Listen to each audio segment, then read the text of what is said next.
So Odette being a sub DPS and support at the same time. Her weapon options can be a little interesting, and she can have multiple options that give her completely different things. That's why in this video, hopefully I'll be helping you guys understand which weapons are going to be the best for her, and we're going to rank all of the swords in the game in the tier list based around which are going to be the best for Odette. Obviously, we're going to need to understand her weapon requirements first, and it's pretty simple really. There's not really much going on. Her kit is going to be kind of complicated with the reaction and stuff like that, but when it comes to what stats she's going to need on her weapon, her actual needs are going to be pretty simple. She's mainly just going to be a sub DPS, and her damage is going to scale based on just the normal stuff. So attack and then crit. And then also her supportive capabilities and enabling capabilities, they either just don't scale with anything or they also scale with attack. So her weapon requirements are basically just going to be crit rate and crit damage. You know, you just want the crit for her to deal more damage. So the more you get, the better, obviously. You just want to have like a balanced ratio. And then the second thing you'd want to get is attack. Attack in all its kinds, basically, whether it's attack bonuses, high base attack kind of weapons, stuff like that. All of this is going to be appreciated. The third and last thing she might need is probably just going to be elemental mastery. I wouldn't really say it's a primary stat you'll need on her, but if you get a weapon with elemental mastery, it's not going to be terrible. But I definitely give the priority to attack and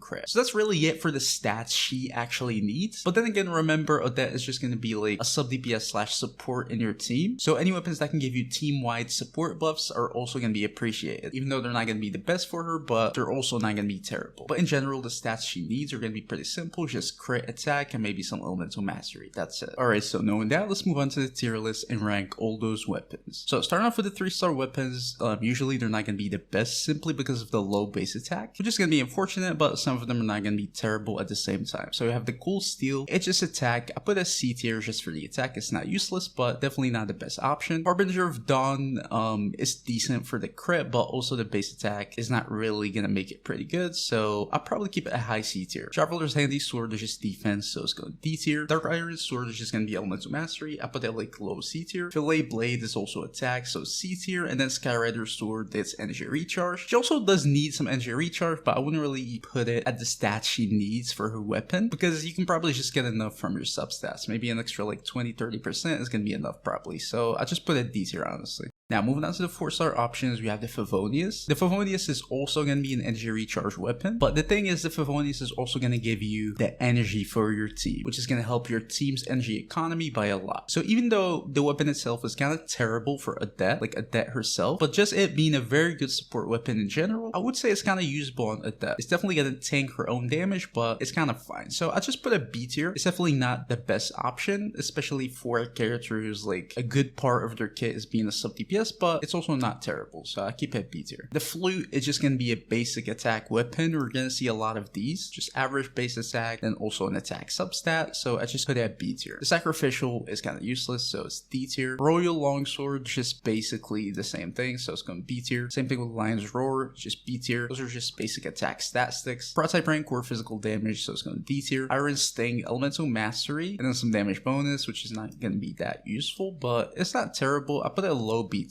Blackcliff Longsword, it's going to give you crit damage from the substat with a bit of a high base attack for a 4-star weapon, but I really don't think it's going to be that great, simply because the passive is going to be completely useless. You'll never actually defeat an enemy with Odette herself, so the passive is just simply never going to activate. I'm probably putting this weapon at either B tier or A tier. I think B tier is probably the right place, probably top of B tier, but it's one of the rare cases where it's not really going to be a great weapon on a character. The Black Sword, I would say pretty much the same thing. The passive is completely unusable on Odette, but the crit substat is going to be pretty good. Average base attack too, so you know what, I think I'll put both of them at low A tier, both the Black Sword and the Blackcliff. So I just put both of them at A tier. Very low A tier though, but they're definitely better than like your average attack weapons like these in B tier, but they're also not as great. So I think A tier is probably the right place, but super low A tier. The Alley Flash is going to give you some elemental mastery with a high base attack for a 4-star, also some damage bonus, probably just B tier. Sword of Dissension is probably just D tier. Passion and Desire, energy recharge, and it's going to increase your elemental skill damage and crit rate, but it's kind of whatever. I think it's just put at D tier. Aminuma Kagechi, low base attack and then attack as a substat, and it can also give you some energy, but definitely not the weapon for Odette, and also the low base attack is not really something great, so I'll probably keep it a high C tier. I think that's probably the right place. Cinnabar Spindle is just defense, so it's D tier. Kagetsurubi Ishin, basic attack stat stick basically, so it's B tier. Sapwood Blade, High base attack, then energy recharge. Basically useless too, I think. I don't think the base attack really saves it, so I put it at D tier. Cyphos is gonna be average base attack and elemental mastery, but the passive is gonna give energy to your teammates, or energy recharge basically. So it's gonna also help out your team with energy while giving you some elemental mastery, which is kind of useful in Odette. So I think it's basically in the same spot as the Favonius pretty much, but then it also gives you some elemental mastery, which is pretty good. It doesn't give as much energy, but in general it's cool. It's like a support weapon. Honestly, I put a very low A tier too. I think the supportive capability bonus is going to be appreciated in most of our teams, so yeah, I think low A tier is probably going to be the right place. I put it even lower than the Blackcliff and the Black Sword, but definitely a decent weapon. Priced Ishin, basic attack,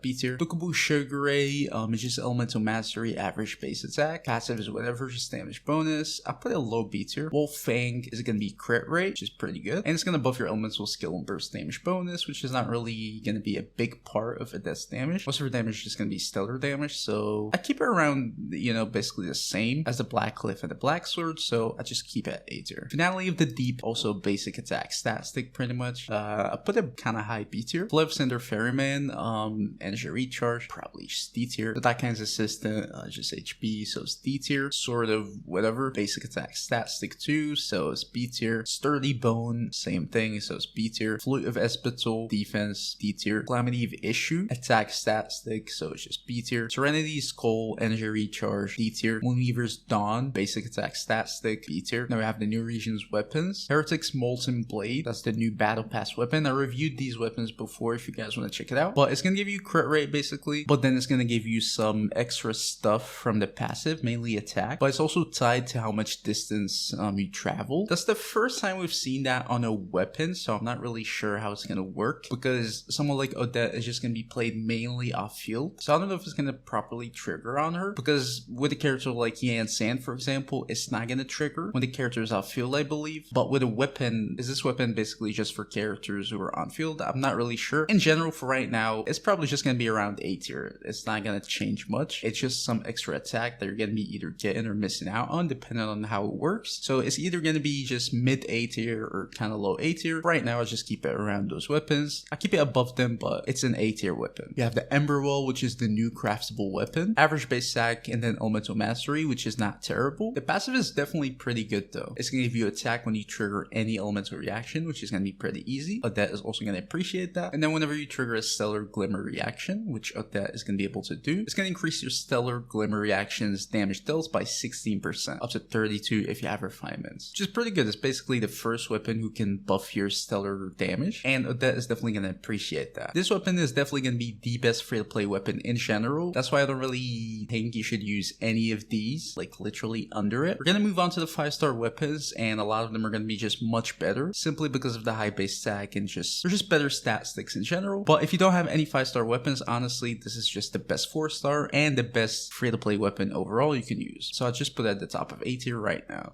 Now, moving on to the 5-star options, we're not having a good start, but it's not going to be terrible either. We have the Aquila Favonia, super high base attack, but physical damage is substat, which is not that great, but it's going to give you some attack from the passive too, which is not terrible. So in general, I think it's just a good attack stat stick basically, so I'd just probably keep it B tier too. Skyroot Blade, basically the same thing. It's a useless substat, but then it also has a lower base attack and just 4% crit rate, which I don't think matters that much, so I'd probably keep it at C tier unfortunately. We have the Freedom Sword. It's going to give you an elemental mastery substat, which is pretty good for Odette. It's definitely not terrible, but the main thing about this weapon is that it's going to give you attack and also normal charge and plunge and attacks damage bonus to your whole party members, which is going to be heavily appreciated on Odette. As I said before, support weapons are also going to be heavily appreciated, so this weapon without support in general, I'll probably put at A tier. Just, you know, a decent substat, elemental mastery, which is not terrible, then high base attack, which is pretty good, but just because it also supports your team, I think it deserves low S tier. So I definitely do like the Freedom Sword on Odette. And in most of her teams, that's probably going to be appreciated too. A lot of her teammates are going to be like normal and charge attack and stuff like that. So that's going to make her pretty good. She can buff your DPS with this weapon, which is heavily appreciated. So yeah, Freedom Sword, I think it deserves S tier. You have the Summit Shaper, just the biggest attack stat stick we have. I don't think you're going to be playing Odette with a shielder most of the time, so I think you won't be able to like double the passive, but either way, it's a decent like attack stat stick. I put put it at like mid A tier. Primordial Jade, just crit rate and then a lot of attack based on your HP, which is pretty good. I mean, any weapon that can give you just a lot of a crit rate and then a lot of attack is going to be a very good combination. So honestly, I do think the Jade Cutter is going to deserve S tier too. It's a pretty good stat stick. This Splitter Reforge, just super high base attack and then crit damage as a substat. The rest of the passives or whatever, elemental damage bonus is not really going to matter as much. So basically just a crit damage stat stick. I put it at A tier, just high A tier. Haru Gippaku, basically the same thing, just crit rate. So I put it like right below it. Key of Hajinasu is just HP. I don't really like this weapon as much. I keep it as C tier, like very low C tier, just because of the kind of high base attack. It's a 5-star weapon, but in general, definitely not the best weapon you want to use on Odette. Light Foliar Inclusion, basically just a crit damage stat stick. It can also give you some crit rate from the passive. That's pretty much it really. So I keep it at like low-ish A tier. So I just keep it right above the 4 stars. But yeah, Splendor of Tranquil Waters, basically the same thing. So I just keep it right next to it. Urakum Siguri, basically the same thing. I keep it right there. Absolution,